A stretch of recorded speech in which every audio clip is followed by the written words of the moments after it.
नमः शिवाय।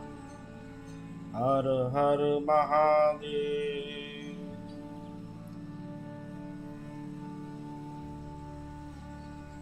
शिव पुराण की उमा संहिता के इस अध्याय में हम देवी उमा के शरीर से मां सरस्वती का आविर्भाव, उनके रूप की प्रशंसा सुनकर शंभु का उनके पास दूध भेजना, दूध के निराश लौटने पर शुंभ का क्रमशः धूम्रलोचन, चंड, मुंड तथा रक्त बीज को भेजना और देवी के द्वारा उन सबका मारा जाने की कथा को सुने। ऋषि कहते हैं, पूर्व काल में शुंभ और निशुंभ नामक दो प्रतापी दैत्य थे जो आपस में भाई भाई थे। इन दोनों ने चराचर प्राणियों सहित समस्त त्रिलोकी के राज्य पर बलपूर्वक आक्रमण किया। उनसे पीड़ित हुए देवताओं ने हिमालय पर्वत की शरण ली और संपूर्ण अभिष्टों को देने वाली सर्वभूत जननी देवी उमा का स्तवन किया। देवता बोले, महेश्वरी दुर्गे आपकी जय हो। आपने भक्तजनों का प्रिय करने वाली देवी आपकी जय हो। आप तीनों लोगों की रक्षा करने वाली शिवा हैं, आपको बारंबार नमस्कार है। आप मोक्ष प्रदान करने वाली परा अम्बा है, आपको बारंबार नमस्कार है। आप समस्त संसार की उत्पत्ति, स्थिति और संहार करने वाली है, आपको नमस्कार है। कालिका और तारा रूप धारण करने वाली देवी आपको नमस्कार है। छिन्नमस्ता आपका ही स्वरूप है, आप श्री विद्या हैं, आपको नमस्कार है। भुवनेश्वरी आपको नमस्कार है। भैरव रूपणी आपको नमस्कार है, आप ही बगलामुखी और धूमावती हैं, आपको बारंबार नमस्कार है। आप ही त्रिपुर सुंदरी और मातंगी हैं, आपको बारंबार नमस्कार है। अजिता, विजया, जया, मंगला और विलासिनी, ये सभी आपके ही विभिन्न रूपों की संज्ञाएं हैं। इन सभी रूपों में आपको नमस्कार है। दोगद्री माता अथवा कामधेनु रूप में आपको नमस्कार है। घोर आकार धारण करने वाली आपको नमस्कार है। अपराजिता रूप में आपको प्रणाम है। नित्या महाविद्या के रूप में आपको बारंबार नमस्कार है। आप ही शरणागतों का पालन करने वाली रुद्राणी हैं, आपको बारंबार नमस्कार है। वेदांत के द्वारा आपके ही स्वरूप का बोध होता है, आपको नमस्कार है। आप परमात्मा हैं, आपको मेरा प्रणाम है। अंतकोटि ब्रह्मांडों का संचालन करने वाली आप जगदम्बा को बारंबार नमस्कार है। देवताओं की इस प्रकार स्तुति करने पर वरदायिनी एवं कल्याण रूपणी गौरी देवी बहुत प्रसन्न हुई। उन्होंने समस्त देवताओं से पूछा, आप लोग यहाँ किसकी स्तुति करते हैं? तब उन्हीं गौरी के शरीर से एक कुमारी प्रकट हुई। वह सब देवताओं को देखते देखते शिव शक्ति से आदर पूर्वक बोली, माँ, ये समस्त स्वर्गवासी देवता निशुंभ और शुंभ नामक प्रबल दैत्यों से अत्यंत पीड़ित हो अपनी रक्षा के लिए मेरी स्तुति करते हैं। पार्वती के शरीर कोश से वह कुमारी निकली थी, इसलिए कौशिकी नाम से प्रसिद्ध हुई। कौशिकी ही साक्षात शुंभासुर का नाश करने वाली सरस्वती है। उन्हीं को उग्र तारा और महोग्र तारा भी कहा गया है। माता के शरीर से स्वतः प्रकट होने के कारण वे इस भूतल पर मातंगी भी कहलाती हैं। उन्होंने समस्त देवताओं से कहा, तुम लोग निर्भय रहो, मैं स्वतंत्र हूँ, अतः किसी को का सहारा लिए बिना ही तुम्हारा कार्य सिद्ध कर दूंगी। ऐसा कहकर वे देवी तत्काल वहां अदृश्य हो गई। एक दिन शुंभ और निशुंभ के सेवक चंड और मुंड ने देवी को देखा। उनका मनोहर रूप नेत्रों को सुख प्रदान करने वाला था। उसे देखते ही वे मोहित हो शुद्ध होकर पृथ्वी पर गिर पड़े। फिर होश में आने पर वे अपने राजा के पास गए और आरंभ से ही सारा वृत्तांत बताकर बोले, महाराज, हम दोनों ने एक अपूर्व सुंदरी नारी देखी जो हिमालय के रमणीय शिखर पर रहती है और सिंह पर सवारी करती है। चंडमुंड की यह बात सुनकर महान असुर शुंभ ने देवी के पास सुग्रीव नामक अपना दूत भेजा और कहा, दूत हिमालय पर कोई अपूर्व सुंदरी रहती है, तुम वहां जाओ और उससे मेरा संदेश कहकर उसे प्रयत्न पूर्वक यहाँ ले आओ। यह आज्ञा पाकर दानव शिरोमणि सुग्रीव हिमालय पर गया और जगदम्बा महेश्वरी से इस प्रकार बोला।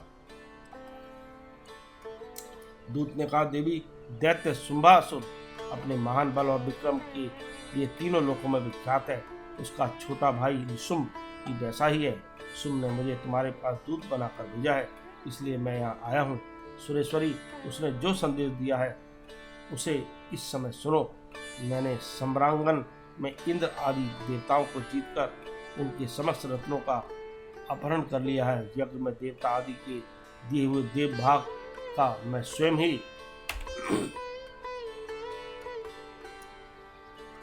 उपभोग करता हूँ। मैं मानता हूँ कि तुम स्त्रियों में रत्न हो, सब रत्नों के ऊपर स्थित हो, इसलिए तुम काम जनित रस के साथ मुझको अथवा मेरे भाई को अंगीकार करो। दूत के मुंह से शुंभ की का यह संदेश सुनकर भूतनाथ भगवान शिव की प्राण बल्लभा महामाया ने इस प्रकार कहा। देवी बोली, दूत तुम सच कहते हो, तुम्हारे कथन में थोड़ा सा भी असत्य नहीं, परंतु मैंने पहले ही एक प्रतिज्ञा कर ली है, उसे सुनो। जो मेरा घमंड चूर कर दे, जो मुझे युद्ध में जीत ले, उसी को मैं पति बना सकती हूँ, दूसरे को नहीं। यह मेरी अटल प्रतिज्ञा है। इसलिए तुम शुंभ और निशुंभ को मेरी यह प्रतिज्ञा बता दो, फिर इस विषय में जैसा उचित हो वैसा वे करें। देवी की यह बात सुनकर दानव सुग्रीव लौट गया। वहां जाकर उसने विस्तार पूर्वक राजा को सब बातें बताईं। दूत की बात सुनकर उग्र शासन करने वाला शुंभ कुपित हो उठा और बलवानों में श्रेष्ठ सेनापति धूम्राक्ष से बोला, धूम्राक्ष, हिमालय पर कोई सुंदरी रहती है, तुम शीघ्र वहां जाकर उसे भी वह यहाँ आए।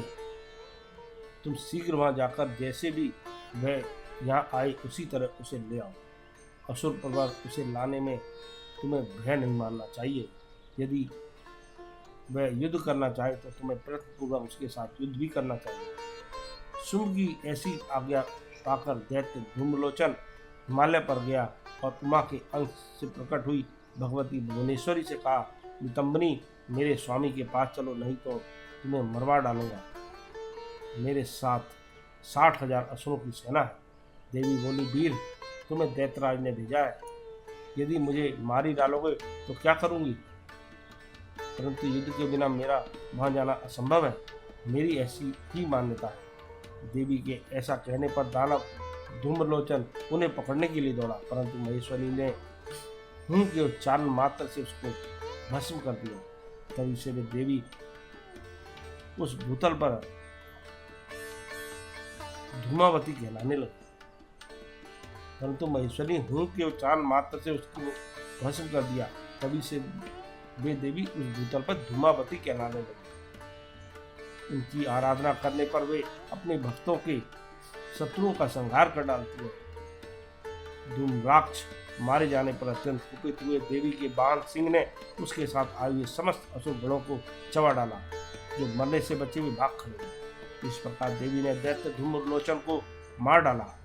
इस समाचार को सुनकर प्रतापी शुंभ ने बड़ा क्रोध किया।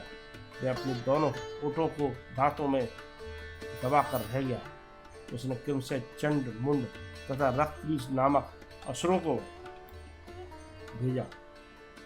आज्ञा पाकर वे दैत्य उस स्थान पर गए जहाँ देवी विराजमान थी। अनिमा आदि सिद्धियों से सेवित तथा अपनी प्रभा से संपूर्ण दिशाओं को प्रकाशित करती भगवती सिंह वाहिनी को देखकर वे श्रेष्ठ दानव वीर बोले, देवी, तुम शीघ्र ही शुंभ और निशुंभ के पास चलो, अन्यथा तुम्हें गण और वाहन सहित मरवा डालो। बामे शुंभ को अपना पति बना लो।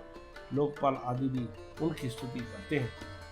शुंभ को पति बना लेने पर तुम्हें उस महान आनंद की प्राप्ति होगी जो देवताओं के लिए दुर्लभ है। उनकी ऐसी बात सुनकर परमेश्वरी अम्बा मुस्कुराकर सरस मधुर वाणी में बोली।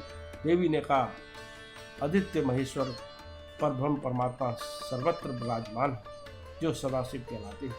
वेद भी उनके तत्व को नहीं जानते, फिर विष्णु आदि की तो बात ही क्या। उन्हीं सदाशिव की सूक्ष्म प्रकृति हो, फिर दूसरे को पति कैसे बना सकती है। सिंधुनी कितनी ही कामातुर क्यों न हो जाए, वह गीदड़ को कभी अपना पति नहीं बनाएगी, अपनी गधे को और बागिन खरगोश को नहीं बनाएगी। दैत्यो, तुम सब लोग झूठ बोलते हो, क्योंकि काल रूपी सर्प के फंदे में फंसे हुए हो। तुम या तो पाताल को लौट जाओ या शक्ति हो तो युद्ध करो। देवी का यह क्रोध पैदा करने वाला वचन सुनकर वे दैत्य बोले, हम लोग अपने मन में तुम्हें अबला समझकर मार नहीं रहे थे, परंतु यदि तुम्हारे मन में युद्ध की ही इच्छा है तो सिंह पर सुस्थिर होकर बैठ जाओ और युद्ध के लिए आगे बढ़ो। इस तरह बात करते हुए उनमें कलह बढ़ गया और सम्रांगण में दोनों दलों पर तीखे बाणों की वर्षा होने लगी। इस तरह उनके साथ लीलापूर्वक युद्ध करके परमेश्वरी ने चंड मुंड सहित महान असुर रक्तबीज को मार डाला। देव बैरी असुर देव द्वेष बुद्धि करके आए थे, तो भी अंत में उन्हें उस उत्तम लोक की प्राप्ति हुई जिसमें देवी के भक्त जाते हैं। इस प्रकार उमा सहिता के 47वें अध्याय का समापन है। ओम नमः शिवाय। हर हर महादेव। हर हर महादेव।